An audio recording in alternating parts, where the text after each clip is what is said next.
Assalamualaikum warahmatullahi taala wabarakatuh. Waalaikumsalam warahmatullahi Waalaikumsalam wabarakatuh. warahmatullahi wabarakatuh. Alhamdulillahi rabbil alamin wa bihi nasta'in wa ala umuri dunya waddin wa ala alihi wa sahbihi ajmain amma ba'du.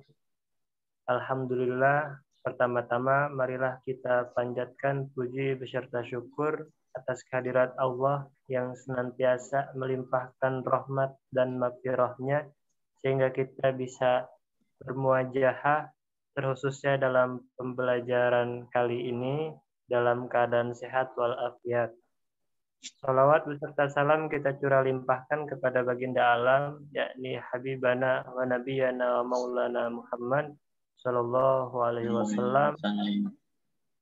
Tak lupa para keluarganya, para sahabatnya, serta para pengikutnya yang setia terhadap ajarannya sampai akhir zaman nanti. Amin. Alhamdulillah, pada pertemuan yang kali ini, izinkan kami dari kelompok 3 pembelajaran STEM ingin memaparkan materi terkait gelombang bunyi dan gelombang cahaya.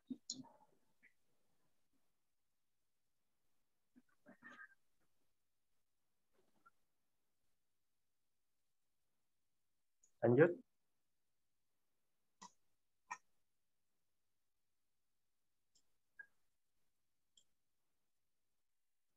Kelompok 3 pembelajaran STEM disusun oleh Muhammad Fadli Abdillah dengan NIM 11, Haikal Fahri Rosidi dengan NIM 49, Purwaharis Ramadan dengan NIM 3, Muhammad Daniel dengan NIM 27, Abror Mulya Mukti dengan NIM 57, Ahmad Fikri Alfarizki dengan NIM 13, dan Denis Mahardika Hermana dengan NIM 61.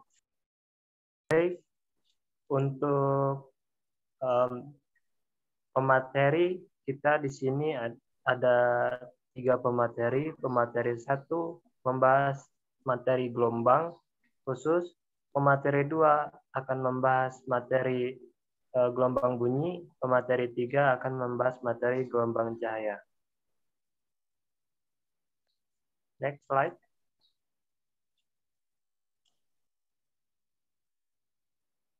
Nah, sebelum kita mempelajari inti dari pembelajaran mengenai gelombang, di sini kita bisa menganalisa gambar yang tertera pada gambar di layar tersebut, di mana ada suatu fenomena petir menyambar ke bumi. Nah, pertanyaannya apa? Manakah yang lebih cepat? Apakah gelombang bunyi atau gelombang cahaya yang sampai pada bumi? Tentu kita pernah atau sering mengalami peristiwa atau fenomena tersebut dan pernah kita rasakan. Nah, sebelum kita menjawab pertanyaan yang tadi tertera pada gambar tersebut, mari kita pelajari apa itu gelombang.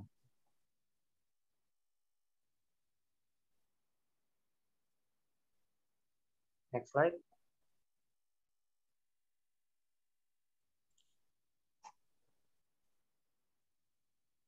Baik,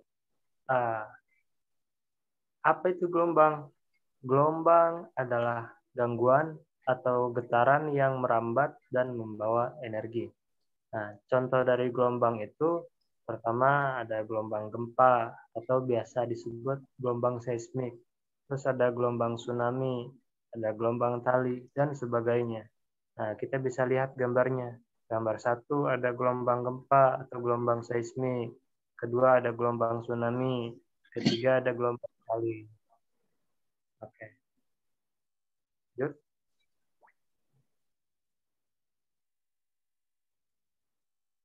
Next slide.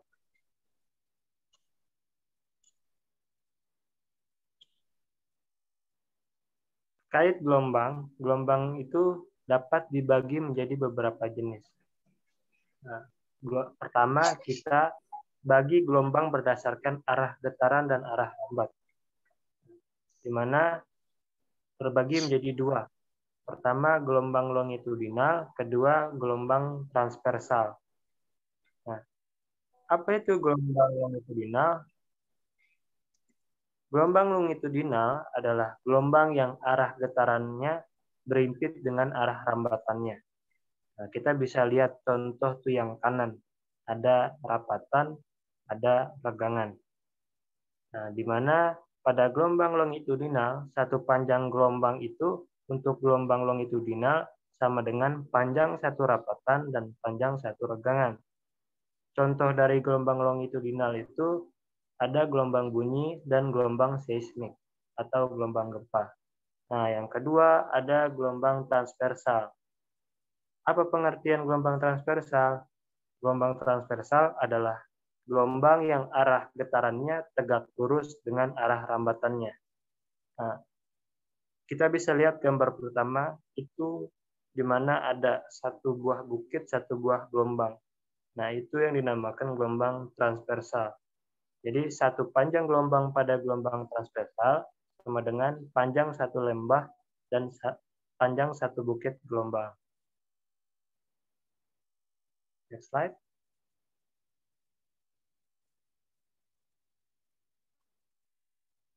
Nah, gelombang berdasarkan perantara atau medium. Nah, ada berapa? Ada dua. Yang pertama ada gelombang mekanik. Nah, apa itu gelombang mekanik? Gelombang mekanik itu adalah gelombang yang memerlukan medium untuk merambat. Jadi dia butuh perantara untuk perambatannya. Contohnya itu riak air.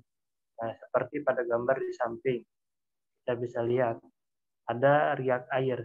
Istilahnya kalau kita lempar batu ke suatu danau atau sungai atau air atau suatu wadah air, maka akan terjadi gelombang mekanik, mana perlu medium untuk merambat.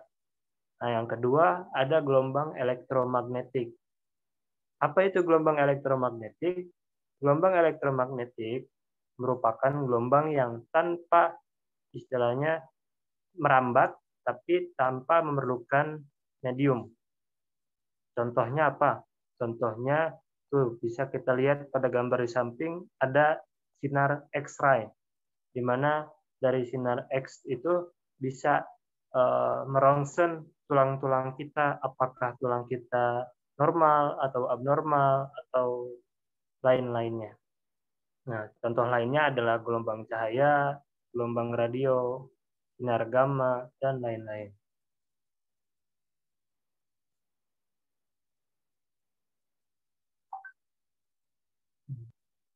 Gelombang terakhir dibedakan berdasarkan amplitudonya. Apa itu amplitudo? Nah, amplitudo itu simpangan terjauh rata-rata. Jadi gelombang dibedakan berdasarkan amplitudo itu ada dua. Pertama ada gelombang berjalan, keduanya ada gelombang diam atau stasioner. Nah, apa itu gelombang berjalan? Gelombang berjalan kita bisa amati pada tali yang sedang digerakkan oleh manusia di samping oleh anak kecil. Contohnya tuh, itu gelombang berjalan. Jadi gelombang berjalan itu gelombang dengan amplitudo tetap pada setiap titik yang dilalui. Keduanya kita memahami tentang gelombang diam atau stasioner. Gelombang diam atau stasioner itu amplitudonya berubah atau tidak sama atau tidak konstan terhadap posisinya. Nah, contohnya gelombang pada senar atau pada pipa organ yang diterapkan pada alat-alat musik. Nah, itu kita bisa lihat di samping ada gambar gitar di mana petikan gitar itu, gelombang pada gitar yang dipetik itu merupakan gelombang stasioner, tidak konstan atau tidak sama. Nah, gelombang stasioner itu dibagi lagi menjadi dua. Pertama ada gelombang stasioner pada ujung bebas, dan kedua ada gelombang stasioner pada ujung yang terikat. Nah, alhamdulillah, jadi lanjut.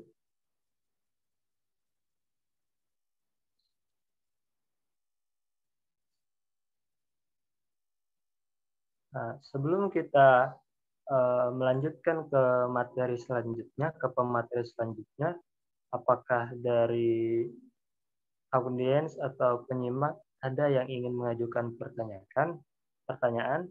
Eh, Apabila ada, silahkan ajukan pertanyaan beserta NIM-nya.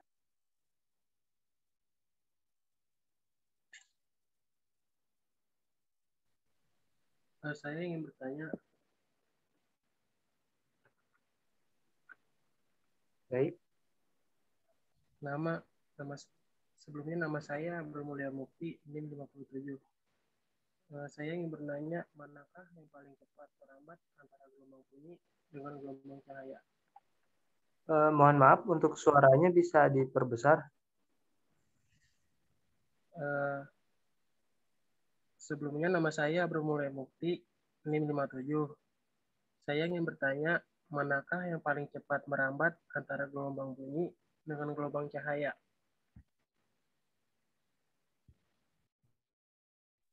Baik. Untuk pertanyaan selanjutnya, nanti kita satukan. Saya izin bertanya. Sebelumnya nama saya Haikal Fahri Rosidi, NIM 49. Apa yang menyebabkan terjadinya gelombang? Baik, Haikal. Untuk pertanyaan terakhir atau batas maksimal pertanyaan, silakan ke pertanyaan selanjutnya. Nama saya Muhammad Daniel, NIM 27, ingin bertanya, tolong jelaskan proses terjadinya gelombang tsunami. Terima kasih.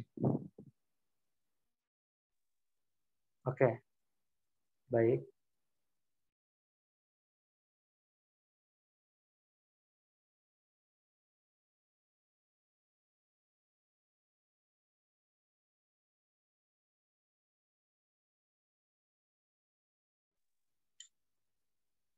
Baik, izinkan saya untuk menjawab pertanyaan dari saudara Abror Mulia Mukti. Manakah yang paling cepat merambat antara gelombang bunyi dan gelombang cahaya? Atau pertanyaan tersebut seperti pada gambar yang awal. Jadi jawabannya yang paling cepat merambat itu adalah gelombang cahaya. Kenapa gelombang cahaya?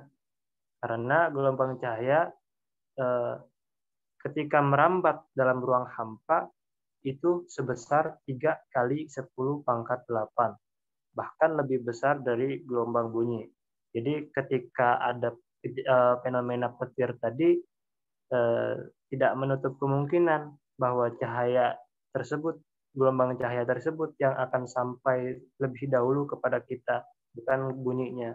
Atau istilahnya nyusul gelombang bunyinya. Nah, apakah Saudara Abror pertanyaannya sudah terjawab? Sudah terjawab. Terima kasih. Oke, baik. Saya izin menjawab pertanyaan kedua dari Saudara Haikal Fahri Rosidi. Pertanyaannya, apakah yang menyebabkan terjadinya gelombang? Oh, jadi gelombang itu memiliki istilahnya beberapa faktor atau penyebab di mana gelombang itu bisa terjadi. Pertama, seperti ada perbedaan tekanan, terus ada pengaruh angin, ada pergerakan kulit bumi atau gelombang laut, dan juga terjadi karena adanya gerakan bolak-balik secara teratur melalui titik seimbang yang merambat. Istilahnya gelombang itu bisa tercipta karena adanya suatu getaran. Nah, apabila ada suatu getaran, itu bisa dikategorikan sebagai gelombang. Apakah Saudara Haikal pertanyaannya sudah terjawab dan merasa puas? Iya. Makasih. Untuk pertanyaan ketiga dari saudara kita Muhammad Daniel, pertanyaannya itu coba tolong jelaskan terjadinya tsunami. Jadi proses terjadinya tsunami itu pertama karena dipicu oleh pergerakan secara vertikal pada lempeng yang berupa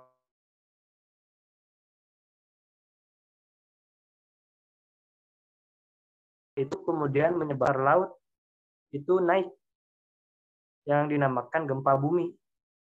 Jadi ketika ada pergerakan di dasar laut, air-air yang ada di permukaan itu tertarik. Nah, jadi bisa dilihat kayak seperti surutnya air di laut ngedadak, istilahnya parah. Nah, di situ akan terjadi yang namanya gelombang, istilahnya terjadi yang namanya peristiwa tsunami. Contohnya seperti kejadian yang kemarin di Aceh tahun 2004, di situ terjadi peristiwa yang sangat besar dan sangat memprihatinkan, di mana tsunami terjadi sangat parah. Ya gitu. Jadi yang menyebabkan terjadinya tsunami itu karena adanya pergerakan lempeng tektonik atau pergerakan di dasar laut, menyebabkan air menaik. Apakah Saudara Daniel puas dengan jawaban yang saya berikan? Ya, terima kasih. Oke, baik.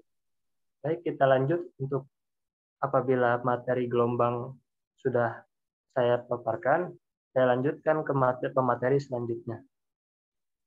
Untuk pemateri selanjutnya, dipersilahkan.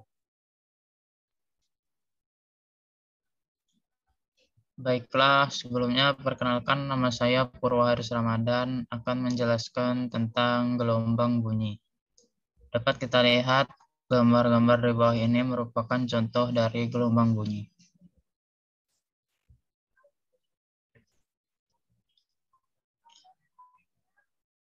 Dalam gelombang bunyi itu terdapat sifat-sifatnya, yaitu gelombang bunyi merupakan gelombang mekanik yang selalu membutuhkan medium perantara dan perambatannya.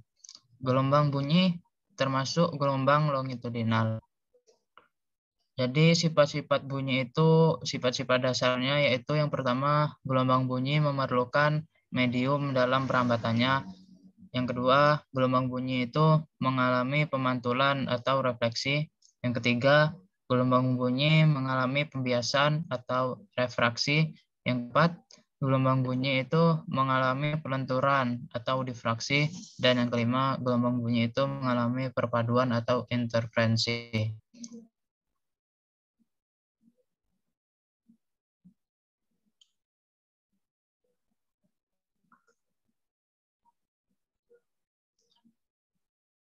Dalam gelombang bunyi terdapat cepat rambat bunyinya.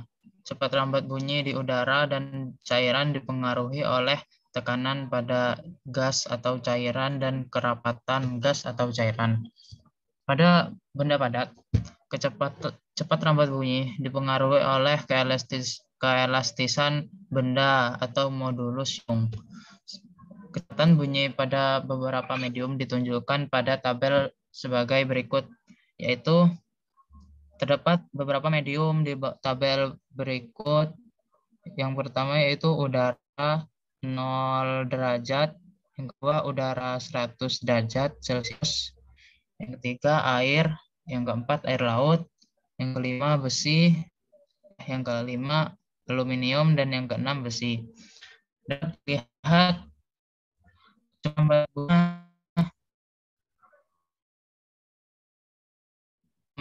meter yang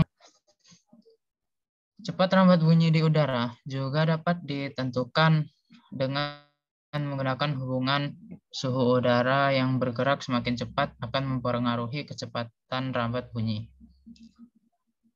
Semakin besar suhu udara, maka semakin cepat bunyi yang dihantarkan. Dengan rumus yang di bawah ini saya akan jelaskan, yaitu V sama dengan 331 meter per sekon akar T per 273 meter. Dengan T adalah Kelvin, sehingga dalam Celsius T sama dengan C plus 273 Kelvin.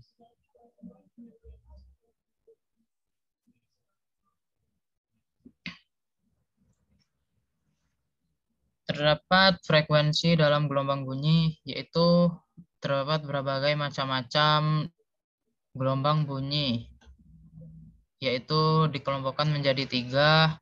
Gelombang bunyi yang pertama yaitu infrasonik, yang kedua gelombang audiosonik, dan yang ketiga gelombang ultrasonik.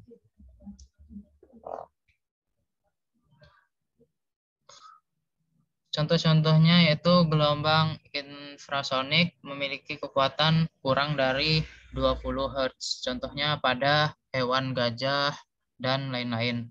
Sedangkan audiosonik memiliki kekuatan 20 Hz sampai 20.000 Hz. Yang contohnya yaitu oleh manusia, dapat dirasakan oleh manusia. Sedangkan ultrasonik memiliki kekuatan lebih dari 20.000 Hz yang dialami contohnya oleh kelelawar dan ikan paus.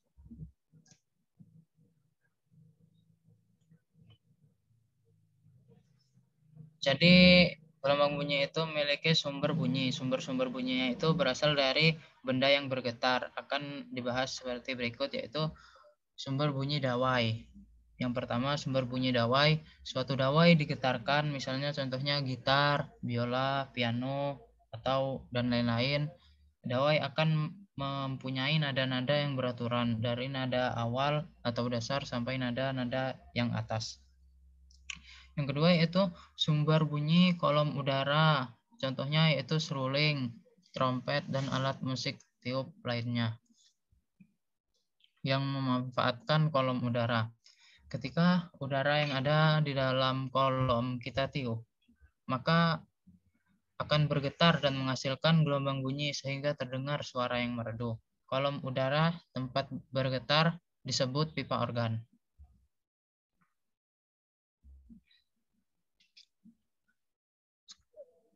Contoh, sekarang kita akan membahas tentang pelayangan bunyi. Pelayangan bunyi adalah variasi periodik dari amplitudo pada suatu titik akibat adanya superposisi dua buah gelombang yang mempunyai perbedaan frekuensi yang tinggi. Contohnya dapat kita lihat pada gambar di bawah berikut.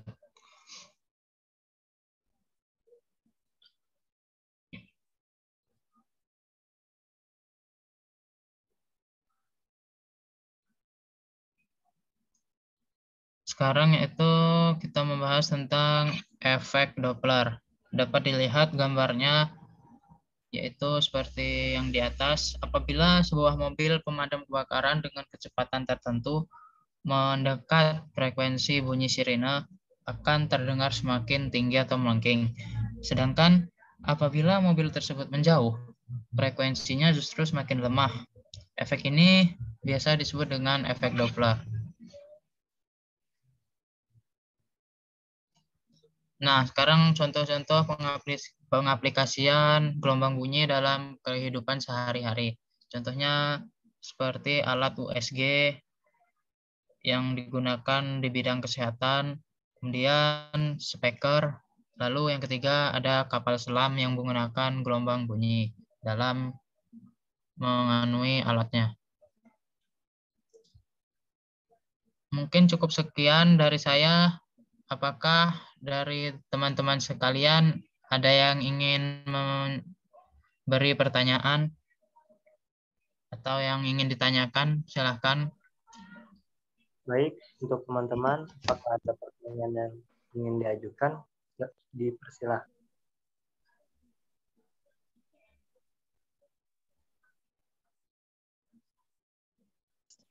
Ya, silahkan kepada Saudara Haikal.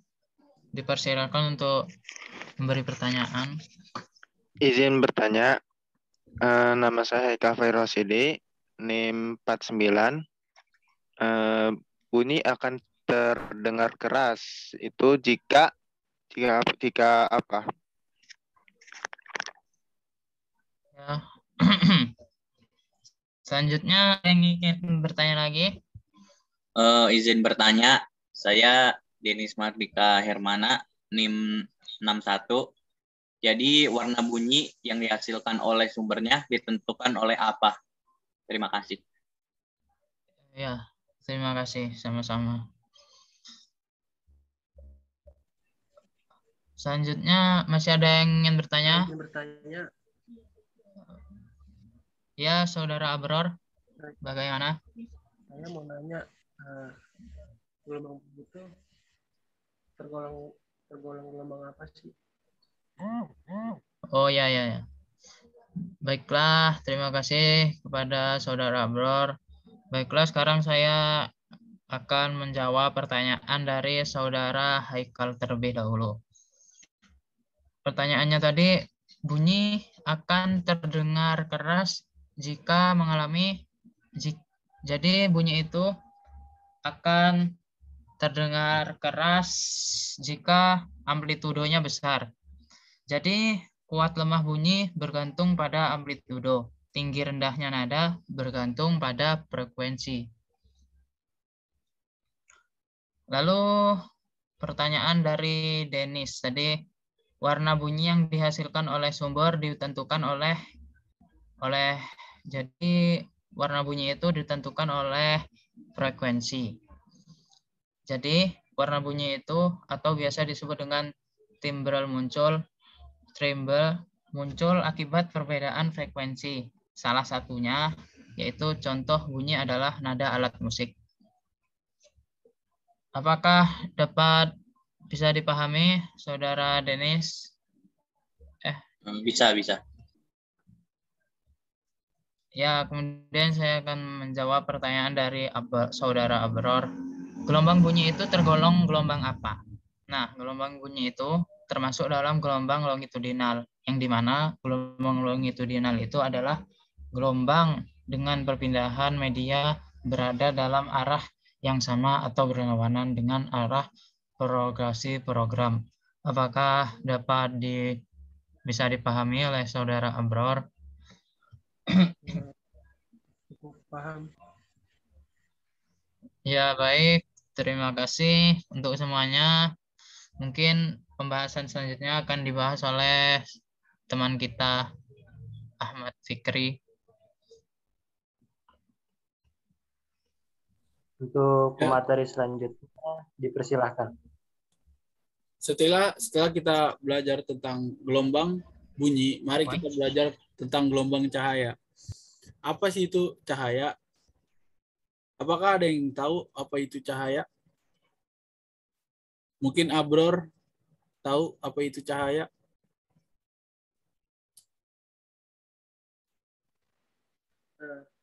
Tahu saya, cahaya itu adalah nur. Betul, cahaya itu adalah nur. Itu persamaan katanya. Oke, langsung saja kita bahas ya. Cahaya adalah salah satu dari gelombang elektromagnetik yang membawa energi.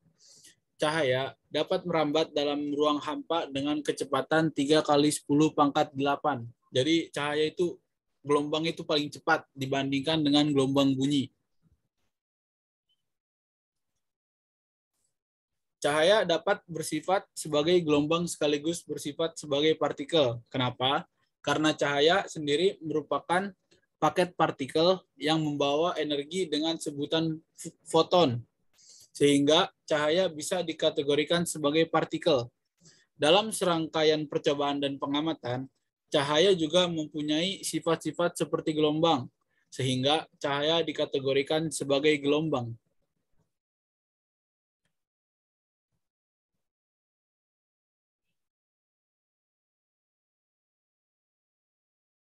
Gelombang cahaya dibagi menjadi dua. Yang pertama, cahaya alam atau natural lighting, dan yang kedua, cahaya buatan atau artificial. Cahaya alam adalah cahaya matahari yang merupakan sumber cahaya utama dan dominan di bumi. Sedangkan cahaya buatan itu meliputi cahaya listrik, cahaya gas, lampu minyak, dan lilin. Cahaya buatan ini sebagai sarana pelengkap untuk penerang ruangan.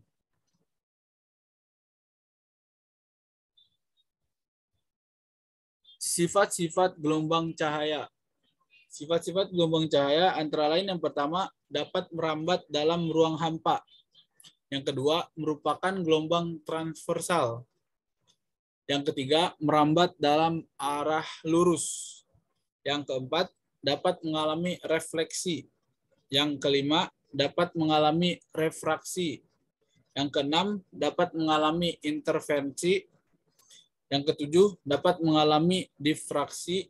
Dan kedelapan dapat mengalami polarisasi. Setelah kita mengetahui sifat-sifat gelombang ini akan kita bahas setelah ini. Yang pertama, cahaya merambat lurus. Cahaya yang dipancarkan oleh sebuah sumber cahaya merambat ke segala arah. Bila medium yang dilaluinya homogen, maka cahaya akan lurus. Bukti cahaya merambat lurus tampak pada bekas cahaya matahari yang menembus masuk ke dalam ruangan yang gelap. Demikian pula dengan bekas lampu sorot pada malam hari. Bekas-bekas itu tampak sebagai batang putih yang lurus ketika menyentuh permukaan suatu benda. Maka rambatan cahaya akan mengalami dua hal. Yang pertama akan mengalami pemantulan atau pembiasan. Tidak tembus cahaya, sedangkan pembiasan terjadi pada benda yang transparan atau tembus cahaya. Kita bahas sifat yang kedua, cahaya dapat dipantulkan. Kita dapat melihat benda di sekitar kita karena benda itu memantulkan cahaya. Kemudian cahaya pantulan itu masuk ke mata kita. Jelas tidaknya benda tergantung pada banyaknya cahaya yang dipantulkan oleh benda. Benda tampak berwarna merah karena benda tersebut memantulkan spektrum warna merah dan menyerap spektrum warna lain. Benda tampak warna hitam karena benda tidak memantulkan cahaya, tetapi menyerap semua spektrum warna. Sedangkan benda putih akan memantulkan semua cahaya.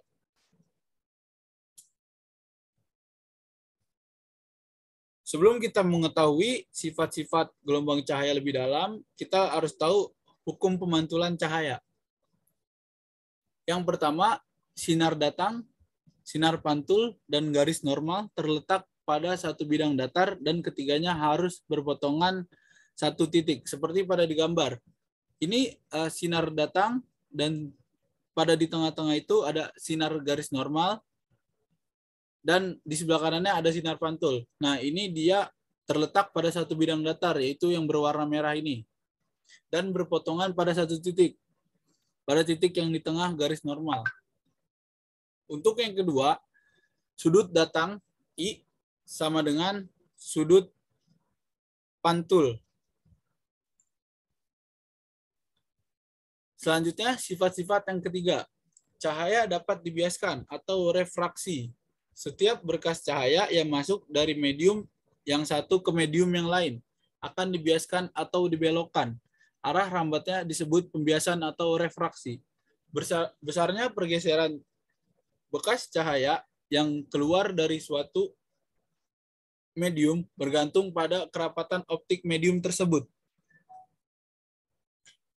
Jika cahaya masuk dari zat optik kurang rapat ke zat optik lebih rapat, cahaya dibiaskan mendekati garis normal. Sebaliknya, jika cahaya masuk dari zat optik lebih rapat ke zat optik kurang rapat, cahaya dibiaskan menjauhi garis normal. Sifat cahaya yang keempat. Cahaya dapat diuraikan atau dispersi. Dispersi cahaya merupakan peristiwa terurainya cahaya putih menjadi warna-warna spektrum. Isaac Newton mengemukakan bahwa sesungguhnya cahaya putih mengandung semua dari 7 warna yang terdapat pada pelangi. Berdasarkan urutan penurunan panjang gelombang, maka warna-warna yang harus kamu lihat pada pelangi adalah merah, jingga, kuning, biru, nila, dan ungu.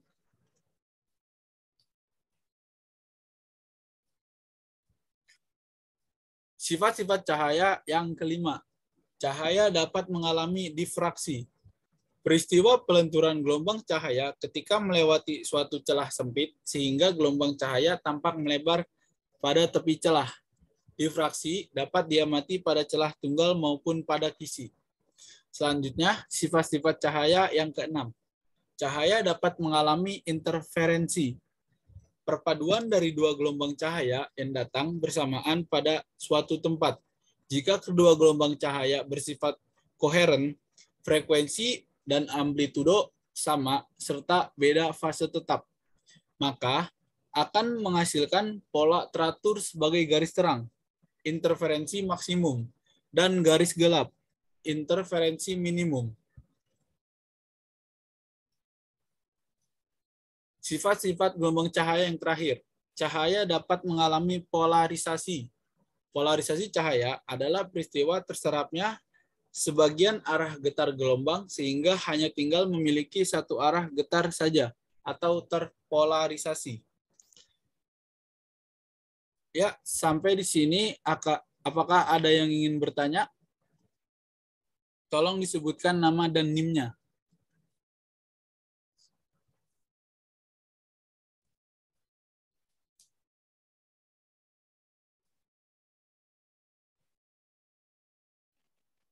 Jika tidak ada atmosfer yang menyelubungi bumi, maka pada siang hari langit akan berwarna apa? Terima kasih. Ya, selain Daniel, ada yang ingin bertanya lagi? Izin bertanya, saya Denis Mardika Hermana, NIM 61. Warna biru pada langit itu terjadi karena cahaya matahari mengalami apa ya? Sekian, terima kasih. Ya, terima kasih Denis. Selanjutnya ada yang ingin bertanya lagi? Saya Abdul Mulya Mukti NIM 57. Jika cahaya putih dilewatkan pada sebuah kisi difraksi, maka akan menghasilkan 3 orde pertama spektrum pada layar. Jadi pertanyaan itu, warna spektrum pusat tersebut adalah? Maaf, Saudara Abror, suaranya agak kecil, jadi tolong agak dikeraskan sedikit. Atau diperdekat. Jika cahaya putih dilewatkan pada sebuah kisi difraksi, maka akan menghasilkan 3 orde pertama spektrum pada layar. Jadi pertanyaan saya itu, warna spektrum pusat tersebut apa? Baik, terima kasih Abror sudah bertanya. Saya akan menjawab pertanyaan yang pertama, yaitu dari Daniel. Pertanyaannya, jika tidak ada atmosfer yang menyelubungi bumi, maka pada siang hari langit akan berwarna apa? Menurut saya itu akan berwarna hitam, karena langit akan terlihat hitam kelam meskipun di siang hari, karena pada dasarnya warna langit yang biru saat ini adalah efek yang ditimbulkan dari sinar matahari dan atmosfer. Pada akhirnya, mustahil terdapat kehidupan di muka bumi ini jika lapisan atmosfer yang melindungi bumi ini akan hilang. Jadi tidak akan ada yang hidup di bumi jika lapisan atmosfer ini nggak ada yang melindungi bumi tersebut. Apakah dapat dipahami, Daniel? Ya, terima kasih buat jelasannya. Terima kasih, Daniel. Selanjutnya saya akan menjawab pertanyaan dari Denis. Pertanyaannya, warna biru langit terjadi karena cahaya matahari mengalami apa? Saya akan menjawab, warna biru langit terjadi karena cahaya matahari mengalami hamburan. Warna biru pada langit terbentuk dari cahaya matahari yang merambat ke bumi. Cahaya matahari akan melewati partikel udara di atmosfer, sehingga cahaya akan mengalami hamburan. Sedangkan warna biru yang kita lihat disebabkan oleh cahaya biru punya panjang gelombang yang lebih pendek dari cahaya merah. Apakah dapat dipahami, Saudara Denis? Ya, sudah paham. Terima kasih. Terima kasih, Denis. Yang pertanyaan terakhir dari saudara Abror.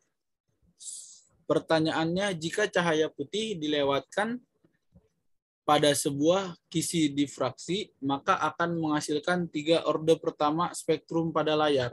Warna spektrum pusat tersebut adalah untuk warna pusat spektrumnya adalah warna putih.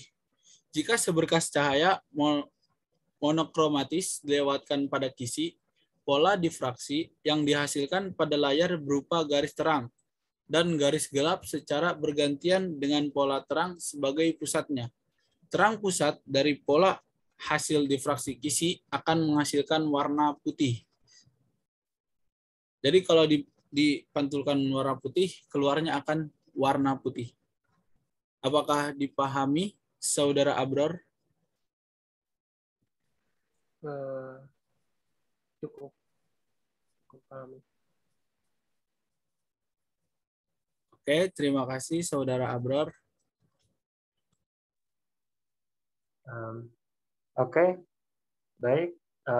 Untuk pemateri terakhir dan kedua, saya ucapkan terima kasih banyak atas partisipannya ataupun dari para mahasiswa lain yang ikut mengikuti pembelajaran kali ini. Mudah-mudahan dalam pembelajaran kali ini ada keberkahan dan ada kemanfaatan yang bisa kita petik dan kita ambil. Amin. Dan bisa kita aplikasikan dalam kehidupan sehari-hari. Nah, apabila ada kesalahan yang datang dari kami, dari kelompok 3, mohon dimaafkan. Dan apabila ada kebenaran, itu hanyalah semata-mata milik Allah Subhanahu wa Ta'ala. Akhir kata dari kami, dari kelompok 3, wabillahi taufiq wal hidayah. Assalamualaikum warahmatullahi wabarakatuh. wabarakatuh. Waalaikumsalam.